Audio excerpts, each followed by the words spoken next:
y les voy a compartir el pizarrón. Nada más aquí en lo que lo encuentro. La, la, la. Aquí vamos.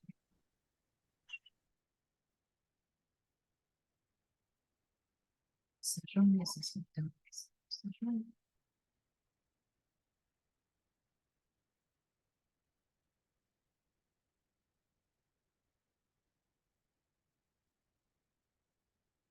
Toma. Me dicen cuando lo puedan ver. Se me maren. Ya sé. Ya se ve. ¿Eh? Entonces, ahorita vamos a ver nada más dos conceptitos que ustedes los entiendan bien para que podamos iniciar el nuevo tema. Y voy a dar lectura a a los últimos ejemplos que nos quedaron de la práctica 2 para que ya no haya duda con esa cuestión de análisis positivo y normativo, ¿no? Y que queden claras las cosas. Entonces, bien, hay dos conceptos que debemos entender. Uno de ellos es el concepto de costo de oportunidad y el otro concepto es la cuestión de elegir en el margen. ¿Qué significa elegir en el margen? Entonces, hay tres figuritas ahí bastante simpáticas que se deslizaron un poquito, ¿no? Entonces, ¿qué vamos a entender por costo de oportunidad? ¿Recuerdan cuál era la definición que nos daba Parque de costo de oportunidad? ¿Quién se acuerda? ¿No se acuerdan? ¿Tienen el libro? Bueno, aquellos que ya habían cursado la materia, ¿qué era el costo de oportunidad? O sea, textualmente no recuerdo qué comentaba el libro, profesora, pero básicamente el costo de oportunidad es por así decirlo, el precio que se paga al escoger una elección o la cuestión que no estás escogiendo por escoger una opción. Ok, va por ahí. Muchas gracias, Hugo. ¿Los demás? ¿No era el costo de de la mejor opción que se rechaza al tomar una elección? La segunda mejor opción que se rechaza. Ok, va por ahí. ¿Están de acuerdo los demás? ¿Sí o no? Sí, yo creo que sí. ¿Dice que sí? Ok, Sí. a ver. eh, recuerden que nosotros partimos de esta cuestión de las necesidades o los deseos ilimitados y los recursos limitados, ¿no? Y entonces, ante esta restricción de recursos que pueden ser monetarios, que pueden ser eh, físicos, que pueden ser de tiempo, las personas tenemos que elegir, ¿no? Y entonces en esta cuestión de las elecciones, que yo vaya por la vía A o por la vía B, responde a una serie de incentivos, ¿no? Entonces, si yo elijo irme por la opción A en lugar de la opción B, es que a través de una comparativa costo-beneficio, los beneficios de esa opción A son mayores que los beneficios que me puede dar la opción B, ¿sale? Entonces, siempre cuando nosotros estamos eligiendo hay una renuncia. Y entonces el concepto de renuncia va a estar dentro de la cuestión del costo de oportunidad. Entonces, el costo de oportunidad nos dice, en esta cuestión de la elección, el costo de oportunidad es la segunda mejor opción a la que nosotros estamos renunciando. Como un ejemplo, a ver si lo pudiéramos trabajar desde ahí, ¿cuál es el costo de oportunidad de cada uno de ustedes de estar ahorita aquí 1:12 de la tarde en una sesión de Zoom? A ver, Emanuel, ¿cuál es tu costo de oportunidad?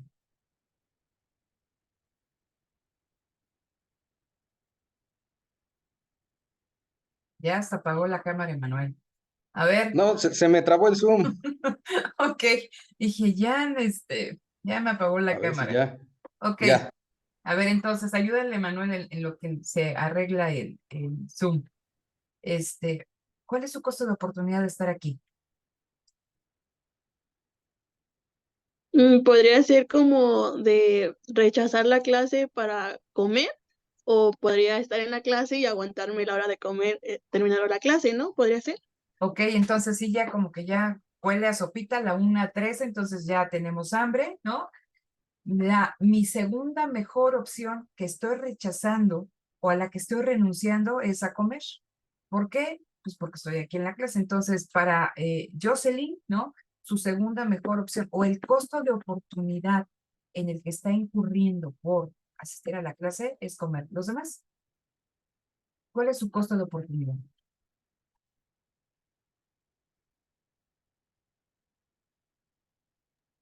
¿Qué El estarían no haciendo trabajar los ahorita? viernes, ¿Mande? el no trabajar los viernes, El no trabajar los viernes. ¿Trabajas toda la semana, Emanuel? los fines. Los fines de semana. Si no estuvieras Ujú. ahorita en clase, ¿estarías trabajando? Sí, bueno, eso es todo. En términos monetarios, cuánto o sea, a cuánto asciende esa renuncia de estar hora y media ahorita aquí en clase?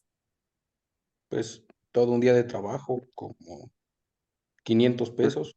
¿Ah, sí? O sea, ok, ¿no? ¿En qué trabajas?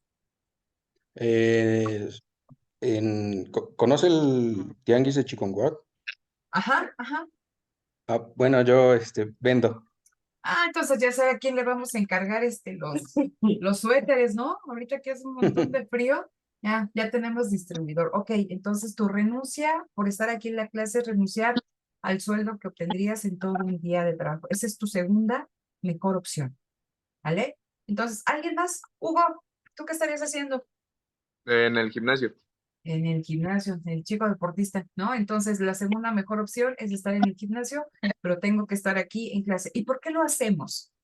¿Cuál es el incentivo que nos hace estar hora y media a la 1 de la tarde sin comer, sin trabajar y sin ir al gimnasio? Una carrera universitaria. Ahí no te escuché muy bien, Benjamín. Una carrera universitaria, un título. Tener una carrera universitaria que quieres no reprobar o quieres aprobar la WEA, que quieres ir de manera regular en tus asignaturas para que en 2, 3 años, bueno, en 3 años, 3 años ya tengas tu título como economista y eso implique que puedas ganar más o que puedas acceder a mejores oportunidades de trabajo o académicas, ¿no? Que en este momento, eh, respectivamente a las que en este momento tú puedes acceder, ¿vale? Entonces, ese es el concepto detrás, o sea, o esa es la idea detrás del concepto de costos de oportunidad, ¿no? Entonces, ahí ven a un changuito que dice, si estudias hasta tarde para un examen final, que no les pasa a ustedes, ¿no? Dice, al día siguiente andas como zombie, quién sabe si vais a pasar, ¿no? Dice, ¿cuál es el costo? Dice, el costo alternativo es dormir como la gente, ¿no? Entonces, simplemente que entiendan que el costo de oportunidad es una renuncia, es mi segunda mejor opción a la que yo estoy renunciando por hacer una actividad, ¿no? Ok, entonces, eso ahorita lo vamos a recuperar cuando veamos frontera de posibilidades de producción. Y el último, ¿cómo elegimos? ¿No? Les decía, recurso escaso, necesidad o deseo ilimitado. Entonces, en esta escala, ¿no? En los incentivos siempre nosotros estamos comparando beneficios versus costos. Pero aquí en microeconomía van a encontrar el término muy presente, el de beneficio marginal, ¿no? Y el de costo marginal. ¿Por qué es importante o por qué es relevante este análisis marginal? ¿Qué nos dice la palabra marginal?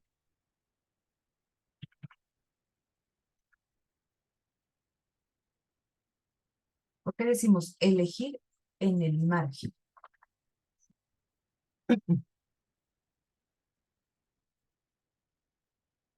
Lo vamos a ver cuando estemos de una manera clara, ¿no? Ahí cuando estemos viendo tarea del productor, dice, a ver, ¿cuál es el beneficio? Fíjense que ustedes fueran, Emanuel, ¿no? Que tú, tú vendes o solamente, bueno, en lo que tú vendes, ¿tú produces o distribuyes ya productos terminados? No, yo nada más atiendo. Ah, tú nada Bueno, sí más vendo ya atiendes el producto terminado, pero el nada producto más. terminado. Ujú. Ok, entonces fíjate, imagínate que tú vendieras, que fueras una empresa que produjera y que vendiera directamente ahí a los clientes, ¿no? Entonces, en términos de beneficio, ¿cuál es el beneficio o sea, en términos monetarios, que recibe tu empresa por vender una chamarra más, ¿no? O sea, por producir y vender esa chamarra, versus el costo que te cuesta producir una chamarra adicional. Si el beneficio que obtienes de producir esa chamarra es mayor que el costo que te implica producirla, ¿la vas a producir o no la vas a producir? ¿Tienes el incentivo para seguir produciendo? No, no tendría ¿No? A ver, fíjate.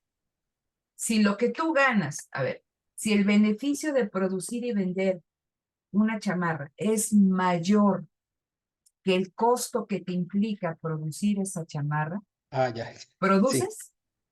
sí, entonces sí, si el beneficio es mayor, sí. Ok. Entonces, cuando nosotros hacemos, por eso les decía que detrás de toda elección hay un incentivo. ¿Cómo? O sea, esos incentivos en términos de qué los evaluamos, en términos de costos marginales, ¿cuánto me cuesta hacer una actividad versus el beneficio que recibo de realizar una actividad? Pongamos ahí en el caso de Hugo. ¿Cuál es el beneficio que obtengo de hacer una sentadilla adicional versus el costo de hacer una sentadilla adicional? ¿No? ¿Cuál es, Hugo? Pues el beneficio, no sé, mayor agotamiento y más desarrollo muscular. Entonces, si tú piensas, ¿no? Que una sentadilla adicional te va a dar mayor desarrollo muscular respecto a que esa sentadilla adicional te podría lesionar, ¿no? Si piensas que te vas a lesionar porque ya hiciste un montón, ya no la haces porque el costo es mayor que el beneficio. Pero si el beneficio de realizar esa sentadilla es mayor, ¿no? Respecto a las implicaciones que tendría de manera negativa, lo haces. ¿Sí? Entonces, el término marginal siempre me dice, ¿cuánto beneficio recibo por producir una unidad adicional de un producto en términos de una empresa versus el costo que me implica producir una unidad adicional? Ahorita lo estamos dejando únicamente a manera conceptual para que ustedes lo vean, ¿vale? Entonces, hasta aquí son esas cuestiones de costo de oportunidad y de beneficio y de costo marginal. Ojo, digo nada más es en términos conceptuales, lo vamos a seguir ocupando. ¿Va? Entonces, regreso y les voy a compartir ahora sí la pantalla para que podamos terminar de platicar acerca de la práctica 2. Me dicen cuando la puedan ver, por favor.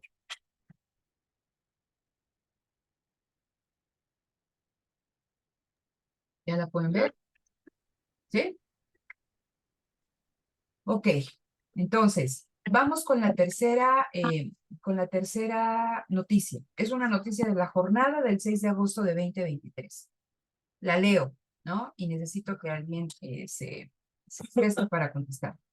Recuerden que estamos haciendo una diferenciación entre un análisis positivo y un análisis normativo. ¿Qué es un análisis positivo? ¿No? Aquel que nos habla de las cosas que son. Decía ahí el autor, ¿no? Es cómo funciona el mundo en un momento determinado, según el paradigma científico, tecnológico que existe. Es una idea que se puede comprobar, que se puede verificar. Mientras que un análisis normativo es una opinión, dice, más que lo que es lo que debe ser. Y ahí van a reflejarse ideas personales, valores, el entorno en el que hayamos surgido, ideología, etc. ¿Vale? Entonces, leo. Dice, la falta de interés y de voluntad es lo que frena que 42 de los 60 municipios de la entidad no cuenten con sistema de apertura rápida de empresas, SARE, consideró el titular de la Comisión Estatal de Mejora Regulatoria de Tlaxcala, Germán de Long Paz. En entrevista señaló que la CEMER ha invitado a los 60 municipios a que abran su ventanilla, SARE, una ventanilla para que den atención rápida. Dice, pero solo 18 lo han hecho, a pesar de que no le cuesta nada al ayuntamiento de estos municipios hacerlo, porque lo pueden montar donde cobran las licencias. Solo es mandar a hacer unas lonas y cambiar la metodología. Además, asentó que ni la CEMER, la Comisión Estatal de Mejora Regulatoria, ni la Secretaría de Desarrollo Económico, SEDECO, se involucran en los costos de los permisos y licencias que piden los ayuntamientos. Lo único que hacemos son recomendaciones. Si creemos que el costo es elevado, tratar de concientizar al presidente, al tesorero, a regidores de que este costo es elevado. Pues todo lo que entra va a las arcas municipales. Así que solo es voluntad del alcalde de dar las facilidades a sus ciudadanos para abrir un negocio de bajo y medio riesgo. Análisis positivo, análisis normativo y por qué. ¿Quién me dice? Brandon. ¿Qué tipo de análisis es?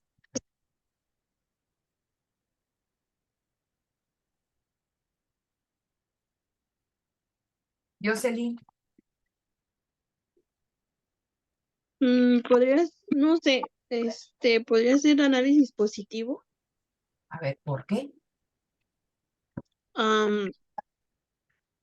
Porque mencionan el cómo funcionan ciertos roles de la empresa.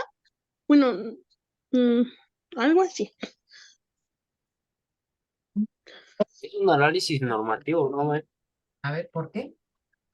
Porque está invitando a la comunidad a que hagan, o sí, a la comunidad a que hagan como la regularización de ciertas, del CERMER, a mejorarlo, pero no lo hacen al final. Entonces es como lo que debería de ser, pero se basa como en las ideologías de las personas que no lo hacen. Fíjense, a ver, decíamos que nosotros vemos el análisis positivo. Ustedes han leído Profesora. a lo largo de su carrera una serie de papers, ¿no? De documentos, y entonces el paper empieza, ¿no? Les contextualizan un problema de investigación, hacen una pregunta y ponen una hipótesis, ¿no? Que se trata de comprobar a través del método científico, ¿vale? Y entonces dices que apruebas o que no se cumple la hipótesis, ¿no? Que se cumple o no se cumple la hipótesis, pero lo puedes comprobar. Análisis positivo. El análisis normativo hace referencia a aquello que nosotros pensamos que deben de hacer los otros. El análisis normativo es nuestra opinión respecto de algo. Y nuestra opinión de cualquiera de nosotros es una opinión sesgada. Porque les decía, depende de valores, creencias, culturas, entorno, de todo. Es una opinión sesgada. Entonces, ¿qué nos dice esta nota? Esta nota están entrevistando al titular, dice aquí, de la Comisión Estatal de Mejora Regulatoria de Tlaxcala, Germán. Y entrevistan a este señor y lo que dice, oye, tenemos un problema en Tlaxcala, ¿por qué? Porque hay 60 municipios. Pero de estos 60 municipios, 42 municipios no se han puesto las pilas para abrir ventanillas de atención a los contribuyentes o a los, no, mejor dicho, ustedes quieren abrir una empresa, ¿no?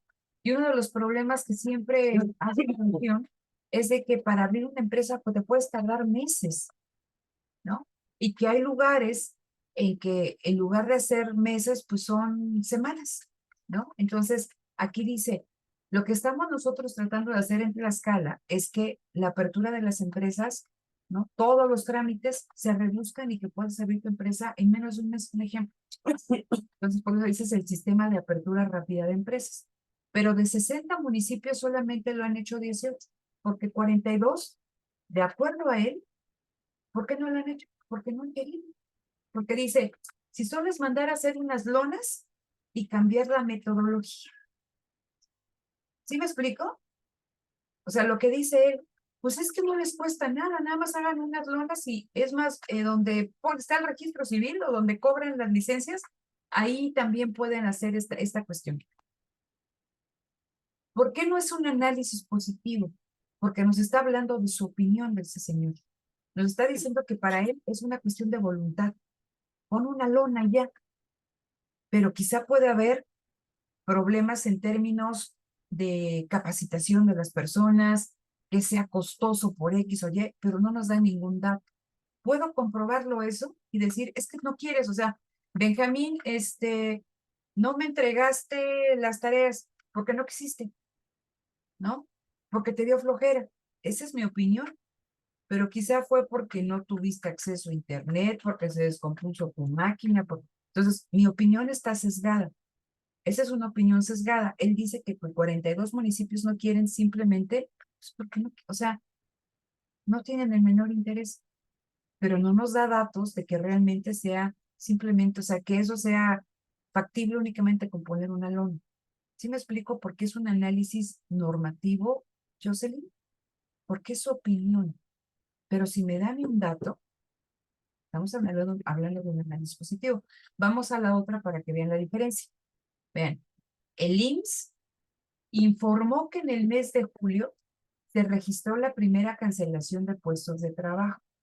¿Verdad? Están empezando a corregir. Desde la pandemia por COVID-19. En lo anterior, ante la cancelación de 11.092 puestos de trabajo con carácter de permanente, es decir, de trabajadores que contaban con plazas laborales dentro de sus empresas. O sea, no dicen que despidieron, ¿no? A 11.092 personas.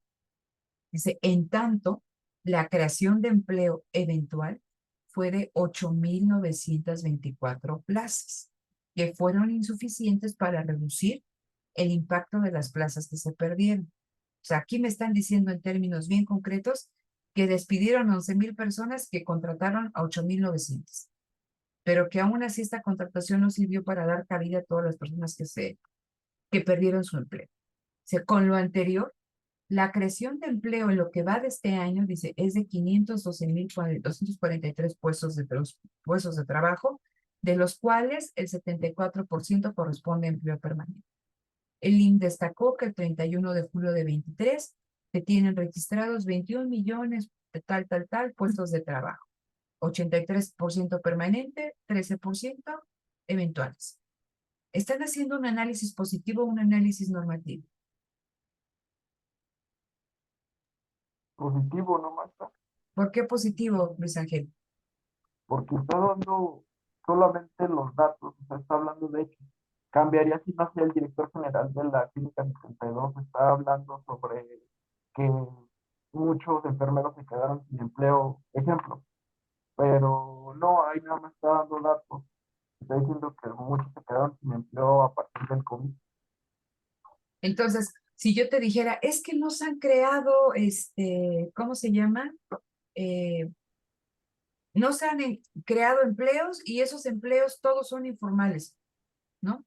Si yo no te doy datos, es simplemente mi opinión, ¿no? Y eso es culpa de AMLO, ¿no? Bueno, entonces, aquí lo que está diciendo el Seguro Social es que, espérame, ¿no? A ver, ha habido despidos, ha habido contrataciones, en términos porcentuales, las contrataciones son menores que los despidos y de esas contrataciones no es cierto que sea trabajo informal, la mayor parte, sino que el 86% es trabajo permanente, trabajo formal, ¿no? Y el otro es, bueno, no que sea formal, ¿eh? Estoy hablando de permanentes y eventuales, ¿no? Entonces, siempre que nos den datos que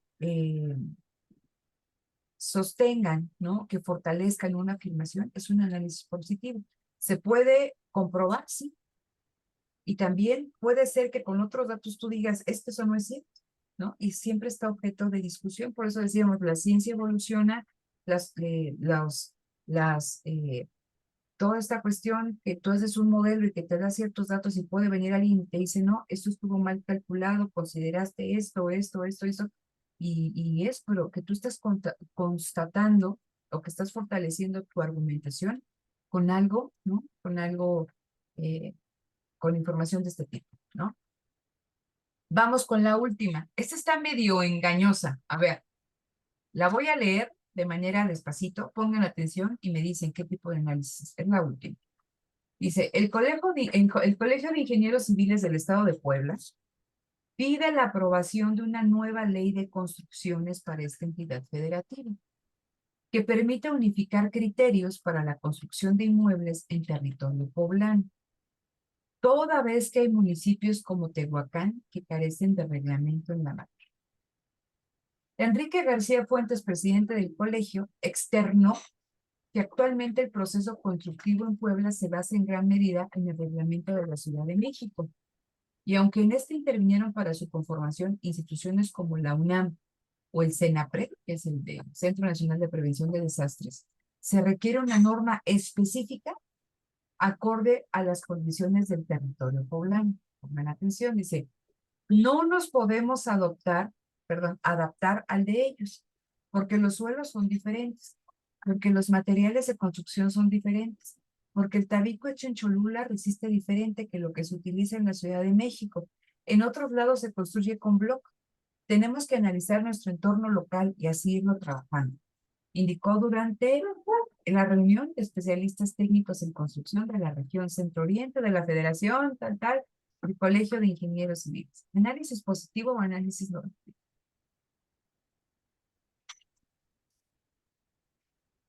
A ver, Benjamín, ¿tú quieres participar? Lo estoy viendo desde aquí.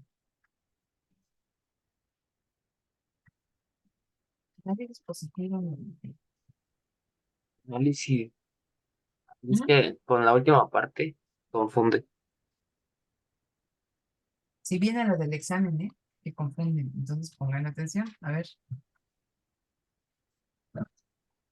Están entrevistando a un changuito que le están, él está quejando, porque dice que en Puebla no hay como una ley, o sea, quiere que aprueben una nueva ley de construcción, ¿no? De cómo se edifica en Puebla, porque dice que hay ciertos municipios que no tienen reglamentación a la hora de edificar, o sea, de construir casas, edificios, etc., ¿no? Y él se queja porque dice que quiere que esta nueva ley considere que Puebla no es igual que la Ciudad de México en materia de construcción, porque dice, el suelo de Puebla no es igual que el de la Ciudad de México. El tabique que se hace en Cholula resiste diferente que lo que se utiliza en Ciudad de México, ¿no? Dice, en otros lados se construye con blue. Entonces, él dice que el suelo de Puebla y el tabique que se hace en Puebla es distinto al que se hace en Ciudad de México. Entonces, que por eso tiene que hacerse un nuevo reglamento que considere todas esas cuestiones en el caso de Puebla. ¿Es análisis positivo o es análisis normativo? Es negativo, ¿no? Es normativo. ¿Por qué, Alexander? Porque no está, porque su afirmación no es comprobable, ¿no? ¿A quién no nos da esa información? Siempre me dice, es diferente. ¿Y en qué es diferente? ¿Tienes pruebas? ¿Has hecho algo que me diga que es diferente? ¿Realmente el tabique que se hace en Cholula resiste diferente al que se hace en la Ciudad de México? Entonces, si a mí me dieran un estudio como el que estábamos viendo hace un momentito del IMSS que me dice, a ver, la resistencia es de tanto, el suelo es diferente en tanto, entonces sí, tenemos una opinión fundamental. Pero si yo nada más hablo por hablar, pero no te doy, ¿no? Alguna información que sustente esa afirmación, es un análisis normal, ¿vale? Entonces, donde va mi opinión sin ningún sustento, es un análisis normal. Análisis positivo, necesitamos que haya sustento. ¿Dudas con esta práctica? Ejemplos así vienen en No. el examen. Si ustedes se dan cuenta, todos estos no son que los invente yo, son de La Jornada, El Economista, ¿no? Aquí hablan, es un paper de una revista que se llama Desarrollo y Sociedad, otra nota del Economista, ¿no? Entonces, ahí en su examen van a venir ejemplos similares, ¿no? Nada más ahí para que lo tengan en cuenta, ¿va? Entonces, dejo de compartir y vámonos ahora sí al siguiente tema, ya para que sea esto más rápido. Déjenme abrir nuevamente el pizarrón y vámonos aquí.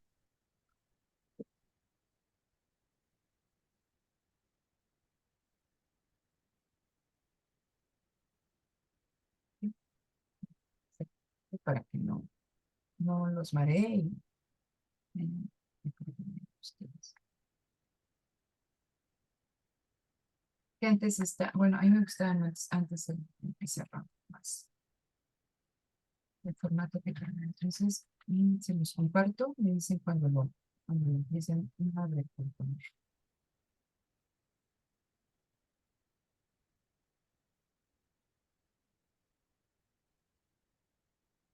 Listo. ¿Ya lo pueden ver? Sí. Ok. Si no lo han revisado, este es el segundo tema, se llama El problema económico de su libro de parking. Y es las páginas que deben revisar es de la página, aquí está, de la página 31 a la página 56. El libro es el que ustedes tienen disponible ahí en en el claro. Como siempre, empezamos, ¿cuáles son los conceptos que debo de poner atención? El primer concepto es el concepto de frontera de posibilidades de producción. Ustedes ya vieron, ya conocen, bueno, vamos a reafirmar los que no lo conocen. Ahorita se las presento a la frontera de posibilidades de producción. También tenemos que poner atención en dos conceptos, que es una asignación. ¿Qué voy a entender por una asignación eficiente? ¿Y qué voy a entender por una asignación ineficiente? ¿Vale? Cuando estábamos, el siguiente recuadro, ya lo empezamos a trabajar, intercambio, ¿no? Está relacionado con la escasez y la elección. No puedo tener dos cosas al mismo tiempo en igual cuantía o en la cuantía. Entonces, ¿qué tienes que hacer? Si quieres, por estas restricciones de tiempo monetarias, si quieres tener más de una cosa, tienes que, ¿qué? Tienes que renunciar a otra, tienes que intercambiarla. Es como ustedes van a la escuela con 100 pesos para gastar. Entonces, si quiero comprarme 2 sándwiches en lugar de uno, pues tengo que renunciar a un café, ¿no? Está este intercambio, está esta renuncia. Vamos a platicar. Viene nuevamente el costo de oportunidad, que ya lo vimos a manera rápida, conceptual, que es la segunda mejor opción a la que yo estoy renunciando. Y lo último de este tema es el concepto de crecimiento económico y el de ventaja comparativa. ¿Qué voy a entender por una ventaja comparativa y una ventaja comparativa dinámica? El crecimiento económico también lo vamos a visualizar de manera muy abstracta, muy sencilla a través de la frontera de posibilidades de producción. ¿Vale? Son los conceptos que tienen que poner atención. ¿Dudas hasta acá? ¿Todo clarísimo? Sí, profesor. Ok, Sí, profesor. bueno, entonces, vámonos aquí. Recuerden que platicábamos, no sé si en la sección, en la clase de lunes, ay, estoy bien, disculpen ustedes la edad.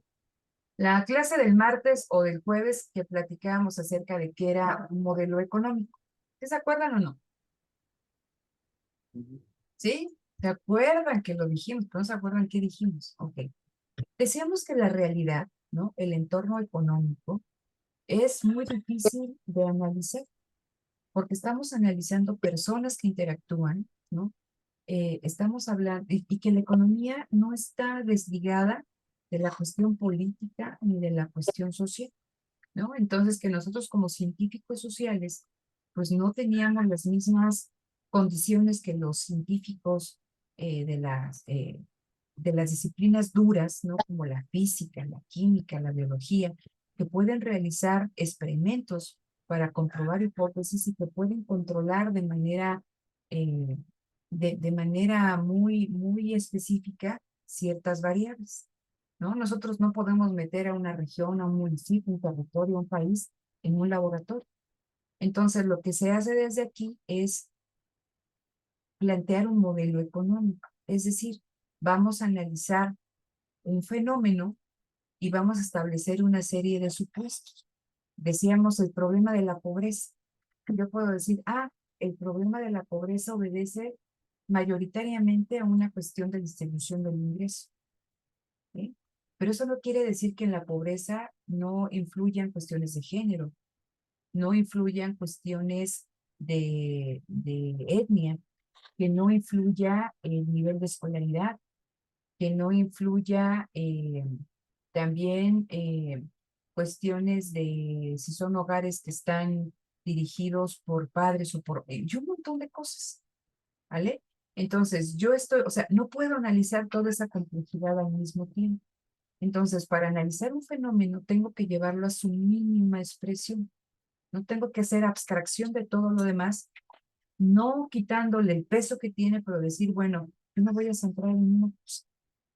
¿Vale? Entonces, un modelo económico, decimos, era una simplificación de la realidad económica para poder estudiar esta realidad económica.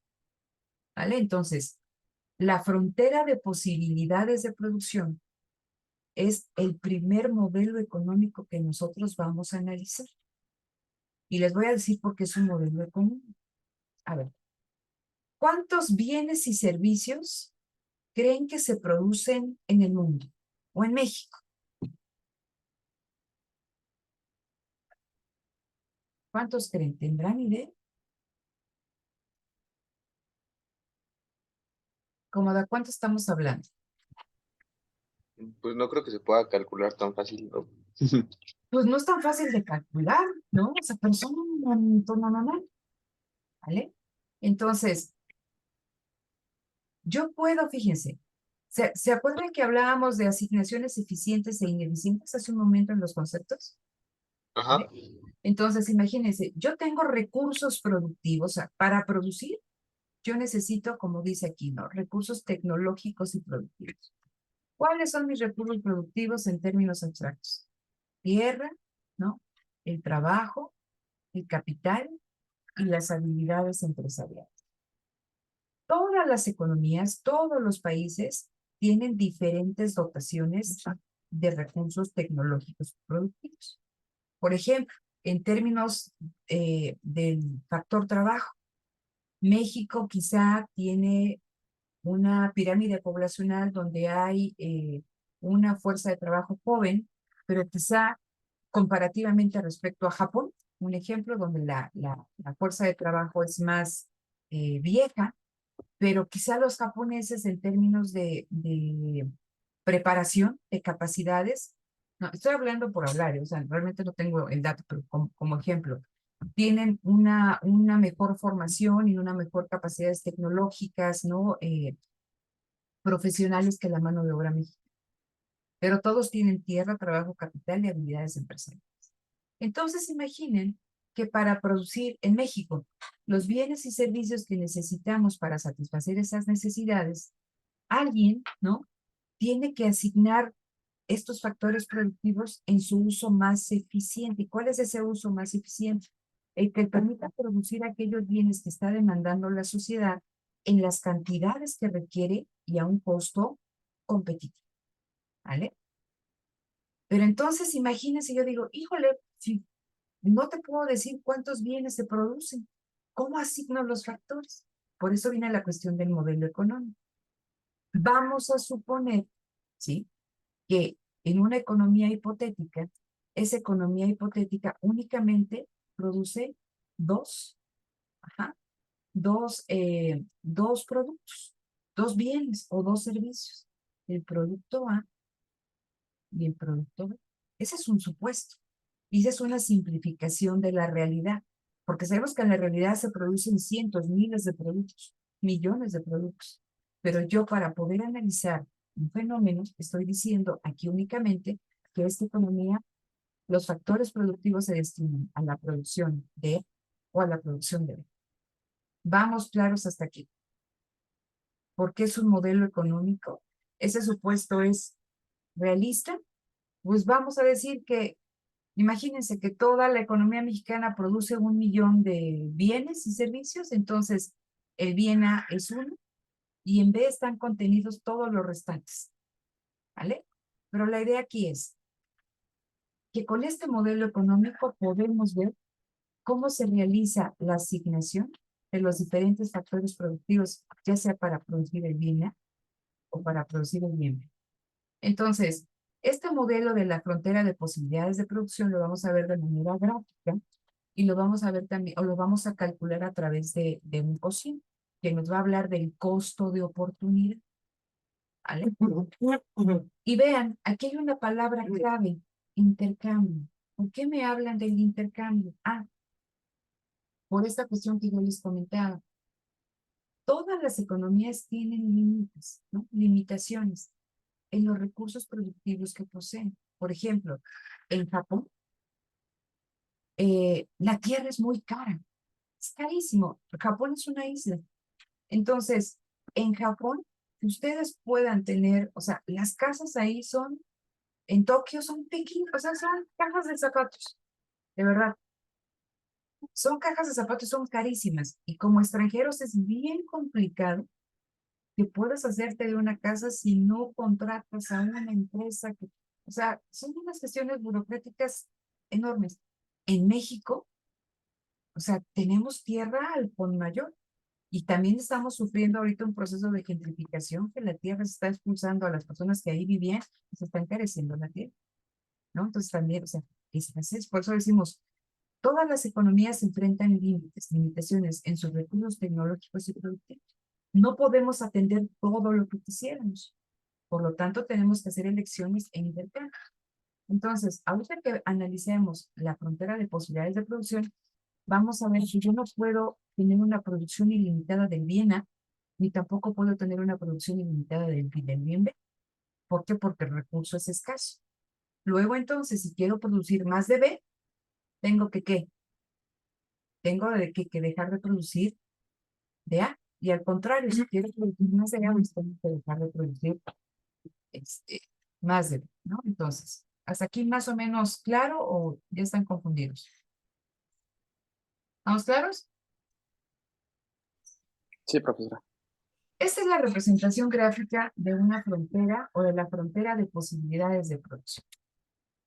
¿Qué es una frontera? Es un límite. ¿Sí? La frontera no es otra cosa más que un límite. Entonces, este ejemplo viene, como ustedes lo pueden ver aquí, viene en la página 32 de su libro. Entonces viene este cuadrito que tienen del lado derecho y del lado izquierdo tenemos la representación gráfica de ese cuadrito. Vamos parte por parte para que no... Cualquier duda que tengan desde aquí, por favor, díganlo porque se equivocan mucho a la hora de calcular el cociente. ¿Va? Entonces, en esta economía hipotética, me dicen que el país puede decidir, o sea, que el país produce únicamente dos bienes. Pizzas, que se cuantifican en millones de unidades, y refrescos de millones de latas. ¿Sí? Únicamente produce sus recursos productivos, tierra, trabajo, capital y habilidad empresarial, están destinados a la producción o de pizzas o de refrescos de cola. Nada más es lo que produce. Y entonces vamos a ver lo siguiente. Aquí tenemos una columna, esa posibilidad que nos habla de diferentes combinaciones de cantidades de pizzas y de cantidades de refrescos de cola. Fíjense. Vamos a ver el punto A, que son los puntos extremos, el punto A y el punto E. ¿Qué pasa en el punto A? Todos los recursos productivos se destinan a la producción de ¿qué, Hugo? No, espérame un tanto, profesor, porque le tengo que acercar. A ver, Refrescos. refrescos. Entonces, la tierra, el trabajo, el capital y las habilidades empresariales disponibles en esa economía se destinan completamente a la producción de refrescos. Luego entonces no se produce ninguna pizza. Entonces aquí en el eje de las Y tenemos la producción de refrescos en millones de latas y en el eje de las X tenemos la producción de pizzas en millones de unidades. Entonces tenemos este punto que toca el eje de las Y. Es el punto A, es una combinación 15 millones de refrescos, 0 millones. ¿Vale? Vamos al segundo punto extremo, que es el punto F. ¿Y qué pasa en F, Axel? ¿Qué pasa ahí en F? Estás durmiendo, canijo. A ver, ¿qué pasa?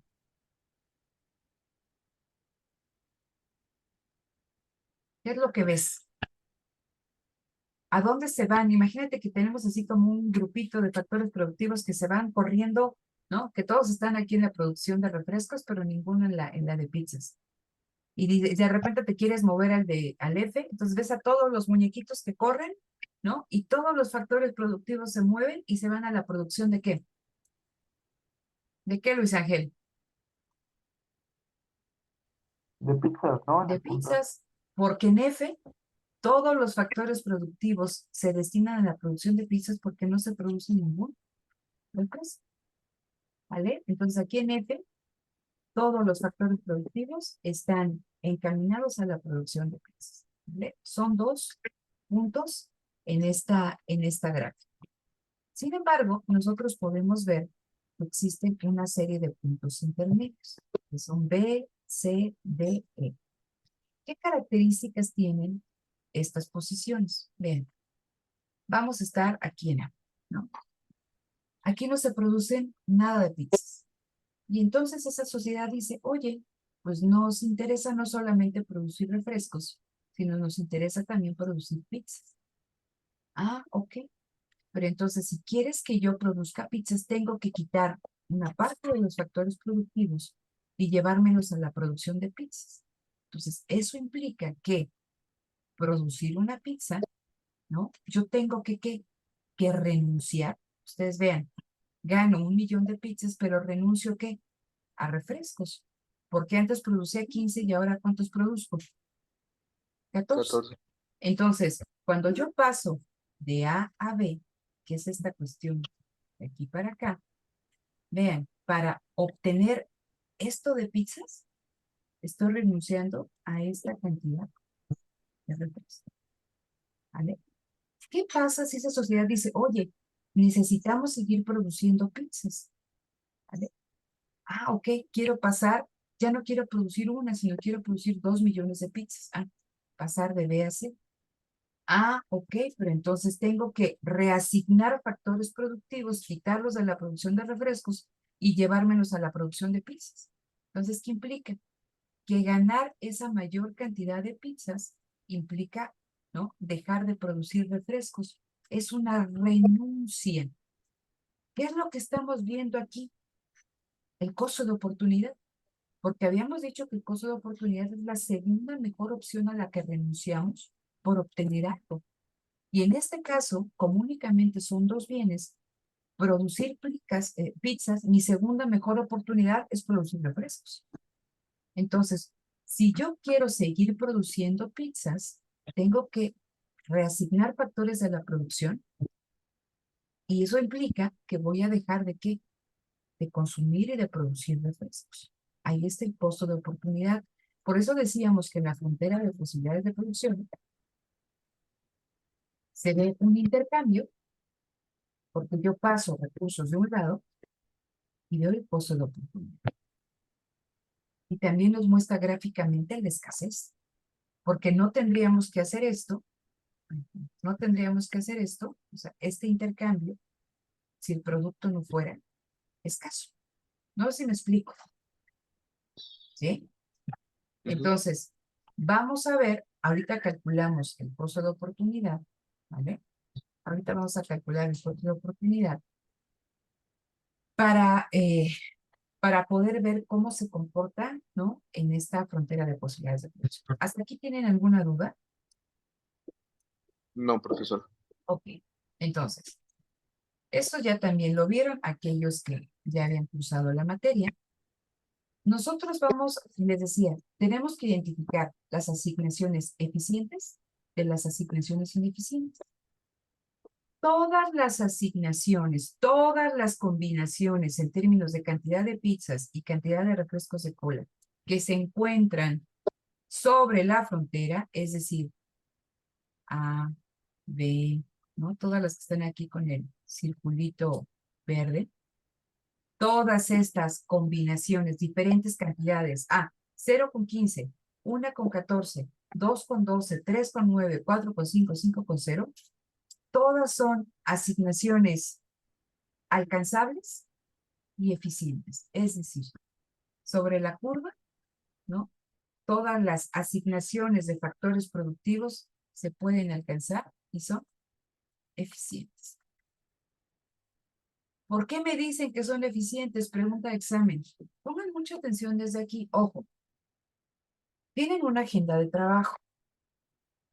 Yo cuando hago preguntas, espero que contesten. Si no quieren contestar, es su opción personal, ¿no? No hago mayor problema con él.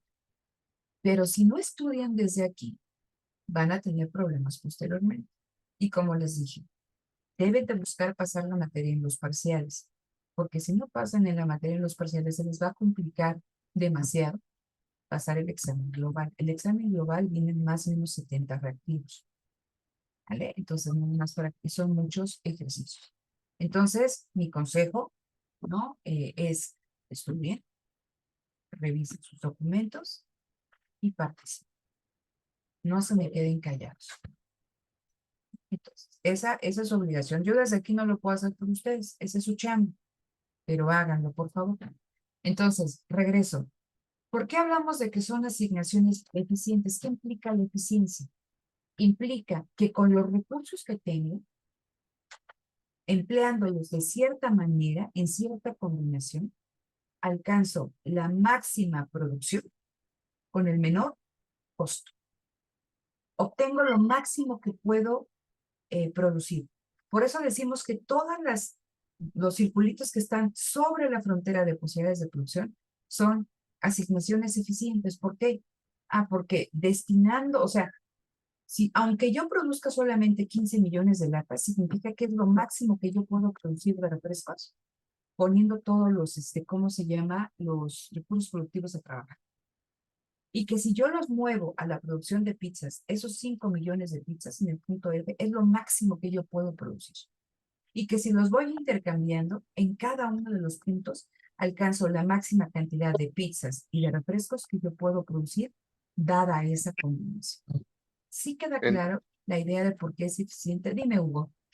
entonces, a lo que se refiere con la eficiencia es que mientras se utilicen los factores de producción que ya tienen, es eficiente. O sea, mientras se utiliza al máximo. Ya si hay una inversión más allá del, o sea, como más en factor de producción que de producto, entonces ya no es eficiente. No, a ver, la cuestión aquí es que imagínate, tú tienes, no sé, una tonelada de azúcar, tienes 500 trabajadores, tienes una fábrica con maquinaria y tienes 2 administradores. Esos son tus recursos productivos escasos, ¿vale? Y entonces esos recursos productivos escasos tú los puedes poner a trabajar para producir únicamente refrescos o para producir pizzas, ¿vale? Si a todos los pones a trabajar en la producción de refrescos, lo máximo que pueden producir son 15 millones. O sea, haciendo el mejor uso, o sea, son 15 millones. Si les dices, ¿sabes qué? Muévanse y váyanse a producir pizzas, lo máximo que pueden producir son 5 millones de pizzas, que son este punto que tenemos aquí. O sea, este puntito A y este puntito A. ¿Vale? Que dice la sociedad, o sea, que la sociedad dice, oye, ya no quiero solamente refrescos, quiero que también produzcamos pizzas. Bueno, entonces me llevo a un ingeniero a tanta cantidad de azúcar para hacer la masa, etc. Tú vas a ir reasignando y los pones a trabajar en la producción de pizzas. Y esa reasignación que haces te da la combinación, pasas de la combinación A la combinación B.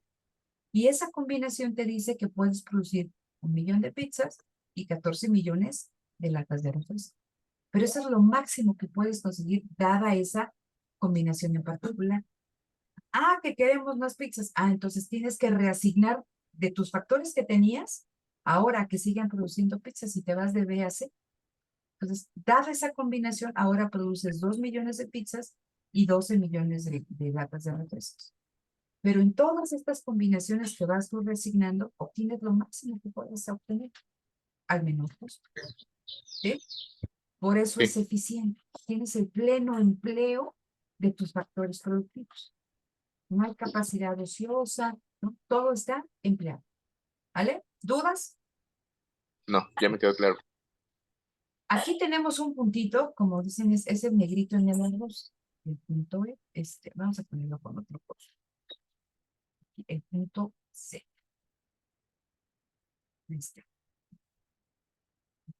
Rojo para pensar. Ese punto Z es un punto alcanzable. ¿Sí? ¿Por qué es alcanzable? Porque con los recursos productivos que yo tengo, fíjense, en ese punto Z, esa combinación Z me dice que puedo producir 5 millones de refrescos y 3, derecho, ¿no? Y 3 millones de pizzas. Esa es la combinación. 5, 3 o 3, 5. ¿Es una combinación alcanzable? Sí, porque con los recursos productivos que tengo es algo que lo puedo yo producir. Pero ¿por qué me dicen que es una asignación ineficiente? Ok. Porque no Porque estamos utilizando todos los recursos. ¿Por qué no estamos utilizando todos los recursos? ¿Y eso qué implica, Jocelyn? O sea, no estamos sacrificando nada, estamos produciendo de las dos cosas con nuestros recursos, pero nos sobran y no los estamos como utilizando de otra forma. Se tendría que ser de una forma equitativa, por ejemplo, o sea, repartir, no por igual, pero sino de una manera de que no nos pasemos de nuestros propios recursos que tenemos. Ok, fíjate, a ver, va por ahí. A ver, es una asignación alcanzable, sí, porque como dice, con los recursos que yo tengo puedo producir una combinación de 3, 5. Pero ¿por qué no es eficiente? Porque fíjense, produciendo 5 millones de refrescos, ¿cuántas pizzas podría yo producir? 4, 4. Y sin embargo estoy produciendo ¿cuántas? 3. 3. Estoy renunciando a más de lo que tendría yo que renunciar. O sea, pasar de un punto a otro implica una renuncia. O sea, produzco más pizzas, pero estoy renunciando a refrescos, ¿no? Pero en este punto Z, estoy renunciando a más de lo que tengo que renunciar. Produciendo 5 millones de refrescos, ¿no? Y 3 millones de pizzas, podría yo producir más pizzas. Veámoslo del lado contrario. Lo voy aquí a borrar. ¿Bien? Vean. Regreso nuevamente aquí a Z. En Z produzco 3 millones de pizzas, pero ¿cuántos millones de refrescos podría yo producir? En lugar de 5. O sea, aquí en Z es 5 con 3. Ok, voy a producir 3 millones de pizzas. ¿Cuántos millones de refrescos podría producir? 9 nomás. 9, 9, pero estoy produciendo ¿cuántos? 5. 5. Estoy renunciando a 4 millones de refrescos más.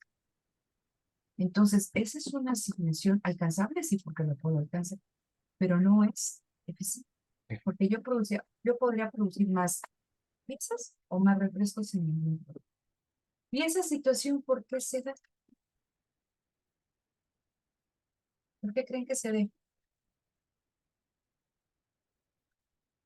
Si estamos diciendo que sobre la frontera de posibilidades de producción todos los recursos se emplean, significa, como ya decía Jocelyn, que dentro de la frontera de posibilidades de producción no todos los recursos están empleados. ¿Vale? Puede haber una capacidad ociosa. Piensen ustedes, a ver, han utilizado Uber, ¿vale? ¿Sí o no? Sí. ¿Platican con los conductores o conductoras de Uber? Sí. Sí. Entonces, muchos de estos conductores son personas sobrecapacitadas, porque ahí van a encontrar ingenieros, abogados, economistas, personas que habían estado dirigiendo bancos, que tenían un montón de gente de un montón de cosas que podrían generar más crecimiento económico que trabajando como conductores de Uber, ¿vale? Entonces son personas que están trabajando en un empleo por debajo de su capacidad. Entonces no es lo mismo lo que podría aportar en términos de creación de riqueza un ingeniero trabajando en la industria que ese ingeniero trabajando como conductor, ¿sí? Entonces, cuando estamos hablando, aquí estamos hablando al final del producto, ¿no? Entonces, en esta combinación estamos hablando de personas que pueden estar en esa situación y también de que una empresa puede tener una capacidad instalada que no se está ocupando y que se podría ocupar, ¿no? Capacidad productiva ociosa, ¿vale? Entonces, dudas de qué implican los puntos que están dentro de la frontera de posibilidades de producción, ¿no? Ok. Vámonos a un punto. A ver, borro esto. Imagínense que yo digo, no, es que a mí me interesa producir 5 millones de pizzas y 5 millones de refrescos. Y es el punto T. Ese punto que está fuera de la frontera de posibilidades de producción, ¿cómo es? ¿Alcanzable? ¿Eficiente? ¿Ineficiente? ¿Cómo es? Inalcanzable. Es inalcanzable. ¿Por qué? ¿Y qué implica que sea inalcanzable, Axel? Mm, Está fuera de nuestra frontera de posibilidades. ¿Y qué hace que esté fuera de nuestra frontera de posibilidades? Que no podemos producir, ¿Por qué? porque vamos a hacer 5 millones de pizzas, ¿no? Ajá. Y bueno, no sé cómo explicarlo. Ok, Es a ver, te ayudo. los- Imagínate que para hacer un pastel necesitas 1 kilo de harina, 1 kilo de huevos y medio litro de leche, ¿no? Y entonces yo te digo, oye, necesito que hagas 7 pasteles. ¿Qué me vas a decir? Me falta, Pues me faltan recursos productivos, o sea, me me falta, falta leche, harina. ¿Cómo quiere que lo haga? ¿No? O sea, esa es la combinación. Entonces, en el caso de los puntos que se encuentran fuera de la frontera de posibilidades de producción, no se pueden alcanzar. ¿Por qué? Porque los recursos productivos no nos alcanzan para hacer.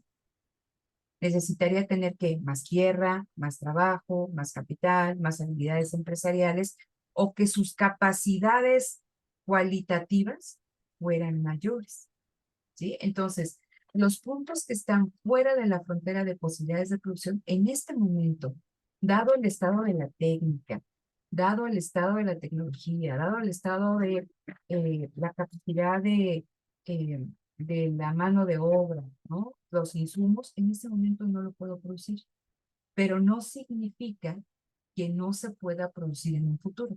Imagínense ustedes, ahora que estaba, ayer que fue Día de Acción de Gracias en Estados Unidos, ¿cómo sembraban ahí ¿cómo se llama? ¿Cómo les llaman? No son los colonos, ¿cómo le llaman a los estadounidenses también? Bueno, los pilgrims, ¿no son pilgrims? ajá, o sea, que eran estos campesinos, ¿no? O sea, con técnicas sumamente rudimentarias, con animalitos, o sea, a veces ni animales, ellos mismos trabajaban la tierra. Imagínate que tú le dices a alguien, oye, produce 1 tonelada de trigo, pues te va a decir, ¿de dónde? ¿No? Pero eso se quedó así, ¿no? Ha habido innovaciones importantes en términos agrícolas que hacen que ahora que sea una persona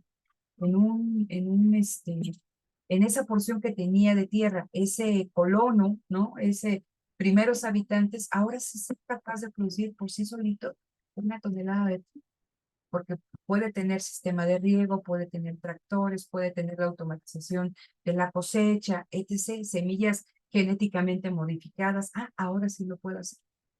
Entonces, la frontera de posibilidades de producción también nos dice, vamos a verlo esto al final, también nos permite ver el crecimiento económico. ¿Qué significaría crecimiento económico? Que mi frontera de posibilidades de producción es que se expande, que crece hacia afuera y que lo que antes yo no podía producir, ahora lo pueda producir. ¿Dudas, estimados, estimada? ¿No? Ok. ¿Duda con esta cuestión de las diferentes asignaciones? Bueno, eso lo vamos a ver más adelante. Aquí está, ¿no? Asignación eficiente, asignación ineficiente, asignación inalcanzable, todo viene en su libro. ¿Qué necesito que hagan para la siguiente sesión? Pongan atención en esta parte, ¿no? Del costo de oportunidad. ¿Cómo calculo el costo de oportunidad? Esa formulita se la tiene que aprender como el catecismo, ¿vale? Y con este ejemplo que tenemos, vamos a estar obteniendo los diferentes costos de oportunidad, ¿vale?